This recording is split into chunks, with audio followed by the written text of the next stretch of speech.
大家好，欢迎来到2025世界人工智能大会。哎呀，帅！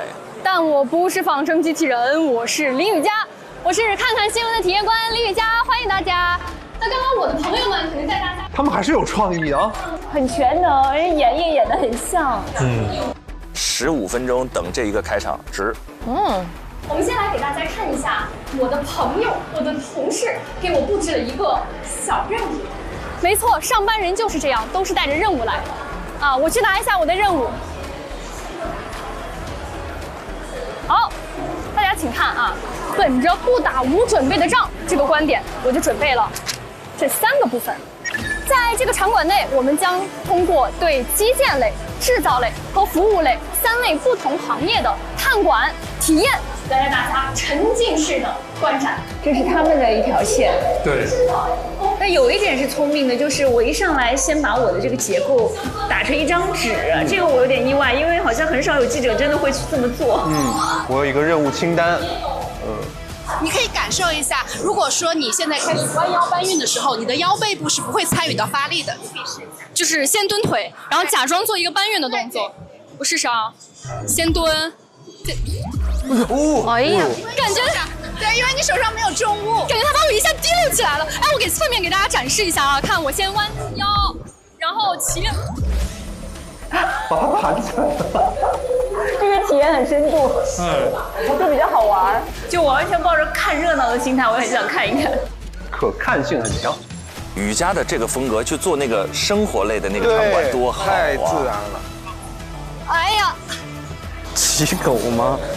骑狗。我有一种对，其实有种4轮车的感觉。对，但不知道大家小时候坐没坐过那个摇摇车，就是它会在广场里面到处游。就我觉得做的这个体感其实有点像摇摇车。我特别想去骑这个狗，感谢你带我骑了一次。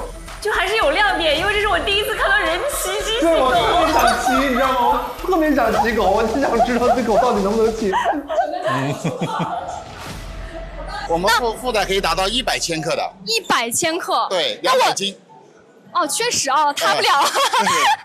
好的，那像这个领域的，就这个机器狗，它和其他的机器狗，除了负载方面的一个承重，还有什么其他的方面的一些优势呢？其实我们这个呢，第一呢，它的刚才说的负载很大，第二个它的拉力也很强，它可以拉得动一个2.5吨的汽车。2.5吨的汽车。对，我是看到玉哥在举牌子吗？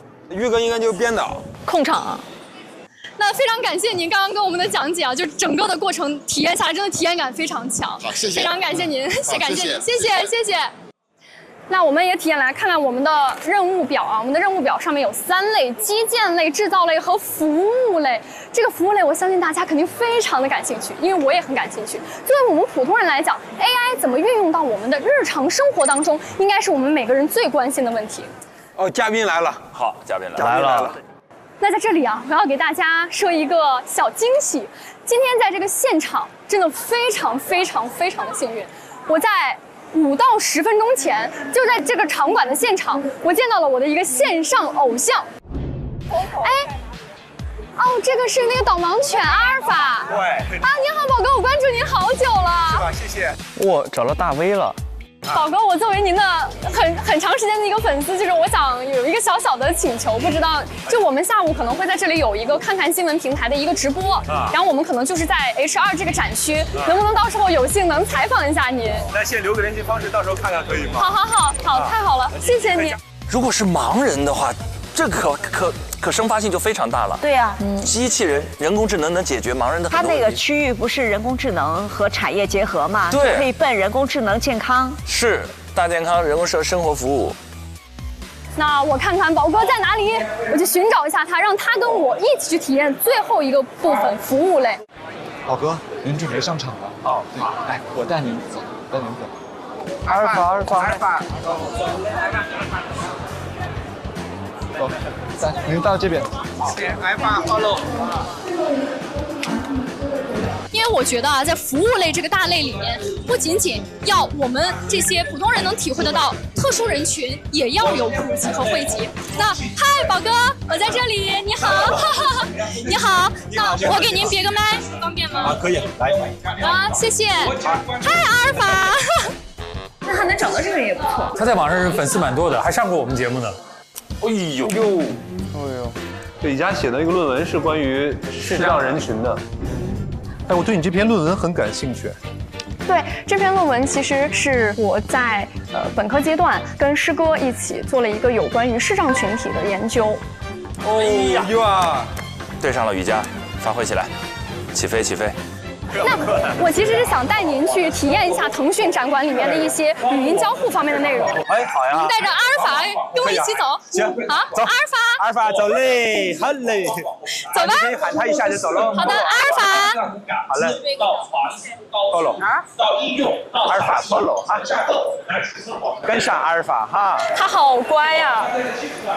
平时都是他陪着您一起去中国的各个地方行走吗？对，他主要就是他干嘛那么着急啊？你把嘉宾的后脑勺留给镜头。他有点把机器给忘了，把摄像师给忘了。他就没有意识说镜头，我时刻要面对镜头，我的嘉宾要面对镜头。在这个面前有一个，哎，你好，我们想看一下这个内容，可以吗？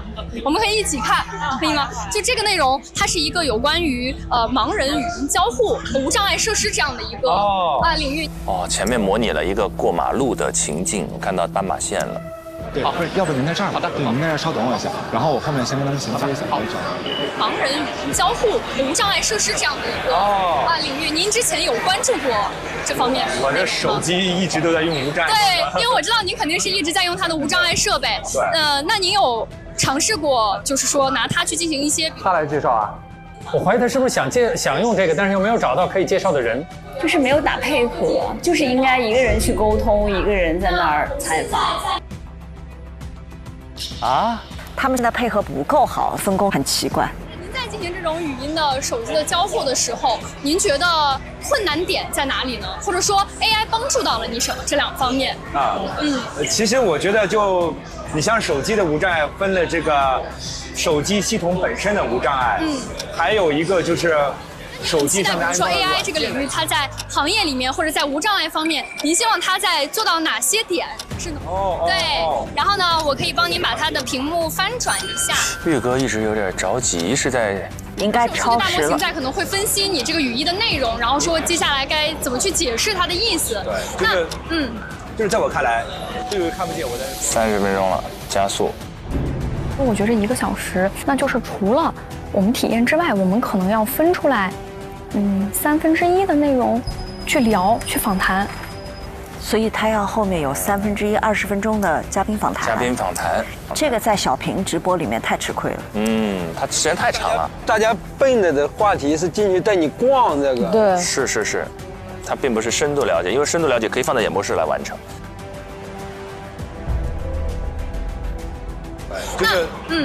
就是在我看来，这个看不见我在说人工智能的 AI 工具，它是我的一个助理啊。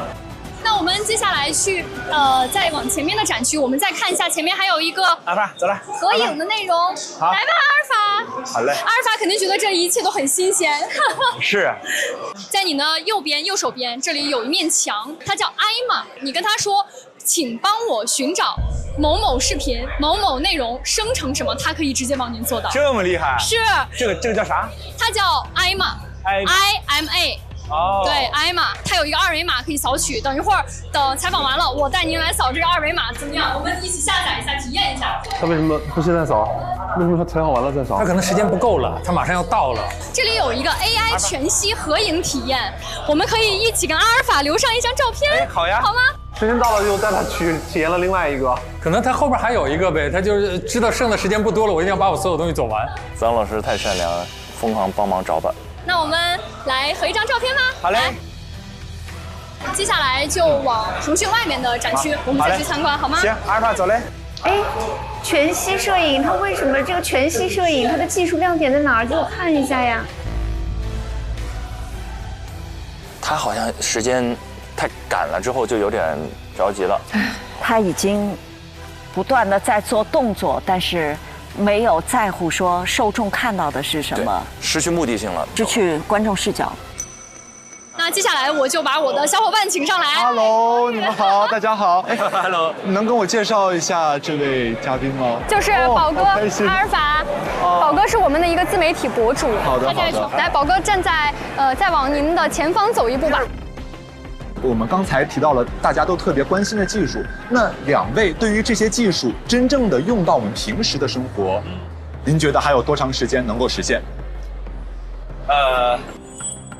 一个应用者怎么觉得还有多长时间才能实现呢？这个问题是提技术方的。对。女士优先，女士优先。我转到这边来了。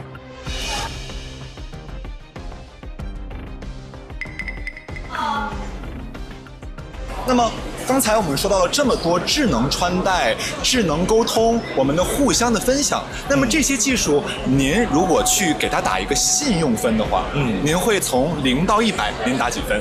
我觉得打80分吧，会打80分。是，所以这个包容度就是那20分，再给20分，提升空间，对不对？好，谢谢宝哥，不客气。那谢谢宝哥，谢谢阿尔法，拜拜。那你们再逛逛展哦。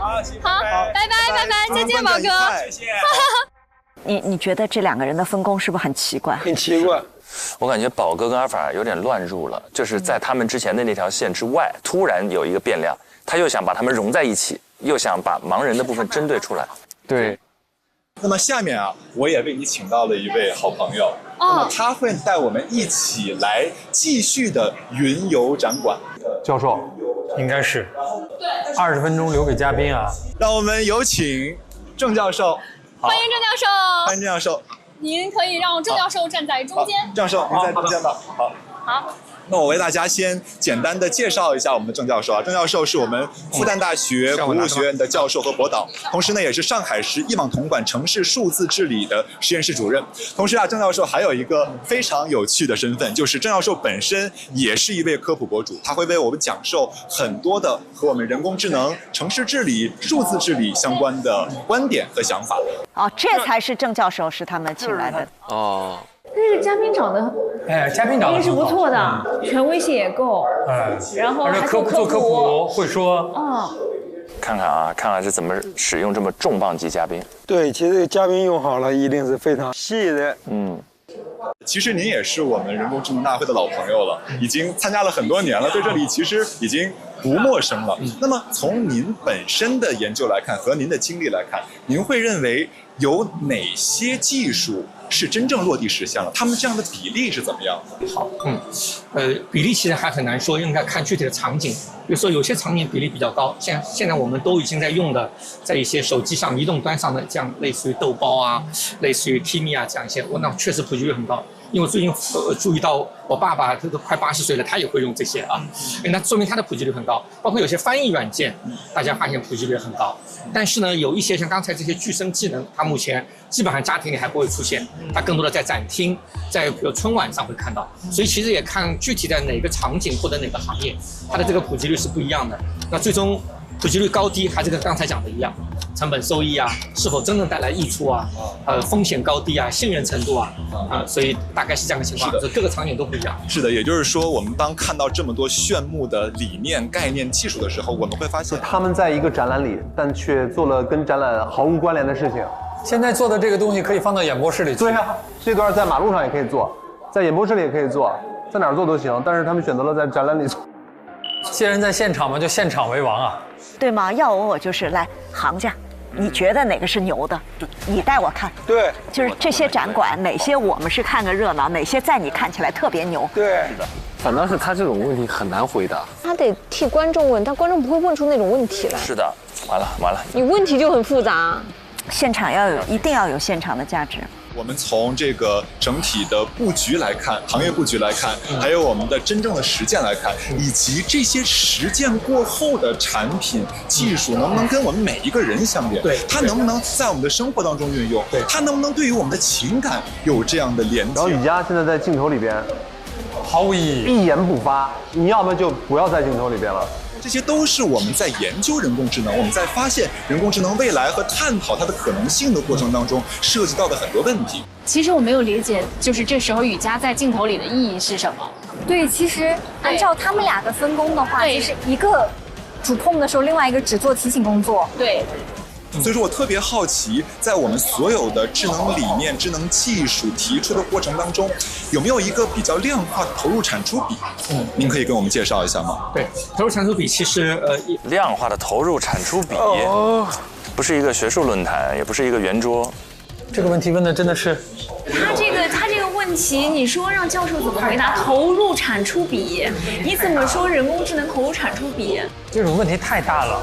就我觉得对人工智能这件事情，在理解上都出现了本质性的偏差。现在很多我们刚才看到的一些技术啊、一些概念啊，它其实都是刚刚提出来的。那您觉得这样的结果在您的预料之中？我们可以看到有些这个智能设备很贵啊。以前呢，我们是闷着头搞自己的技术，现在呢，我们把怀抱敞开，我们把手张开，我们欢迎四面八方的朋友一起来跟我们。看不下去了。一方面我们在展厅里看到各种技术，另外一方面各方面的科技又逛回去了，就是他们就一直现在捋着这个场馆的边儿。其实您也是我们人工智能大会的老朋友了。一方面我们在展厅里看到各种技术，另外一方面各方面的科学家，对吧？他们一直绕场一周，就一直沿着这个边儿。他们已经忘了镜头这件事情了。总体感觉我觉得很急，就什么都是急吼吼的。我觉得就是用盲人做嘉宾是一个要求非常高的事情。对，你要时刻关注到他的需求、他的障碍，然后还要考虑到你跟他在一起，然后观众看起来的感觉怎么样。就是其实是一个好的想法。好的想法。对，但是没做好。我看他们直播，我是会看不下去的。你既看不到亮点，对，也看不到就是你到底明白了啥，对吧？是。就感觉他们自己在讨论，然后跟观众没有什么链接。对。期待我们最后这一组逆风翻盘，异军突起。说不定他们有奇招，我感觉。有可能，他那两扇子一出，我就觉得。我刚刚看了他们3组的直播，其实大家的问题其实都是差不多的。我觉得实话说，问题问的都好，都琳琅满目的。我们的点还是那样，就我们一定要强调，我们互怼。我输黄金矿工，反正就是我有什么梗抛出来，你要接我的梗，就算不幽默，你也得笑一下。我也一样，就算不搞笑，就算不搞笑，我也会说哇，这个场馆空调是不是开有点大？可以，可以，非常好，非常好，非常好，我相信我们。没问题。好，那我们第3轮的这样的一种智慧型的讨论，包括呢我们会深入各个行业的讨论，就告一段落了。那么我们的小伙伴们呢，已经在我们新的场馆跟我们进行我去找一下下一组的点位吧。下一组的点位在哪里啊？我先去找我们那一组。中国制造产业可能在欧洲、在美国上市。是不是过来了？对于这个车的快嘬一口，嘬一口。我不喝，你喝。嘬一口。1个小时确实补水是重要的。不仅仅是一个技术的。Hello， 师姐，他们已经在走来路上了。太冷子他们准备过来了。来了。小黄人组合。哦，他们我看到他们了。3点30分开始的时候，2个麦就已经声音信号出去了。只要你们麦拿到手，就要开始注意说话。对，好。Hello， 大家好，我们是琳琅满目组合。还有 pose。我们是冯林组合。加油！这2个像小朋友一样。当当当，我就是你们的谁。对，我是金龟子。我是绿泡泡。但是这个反差感其实是小屏直播里面受欢迎的地方。感觉反而大家觉得好好玩。本来也年轻，然后又带年轻观众来看，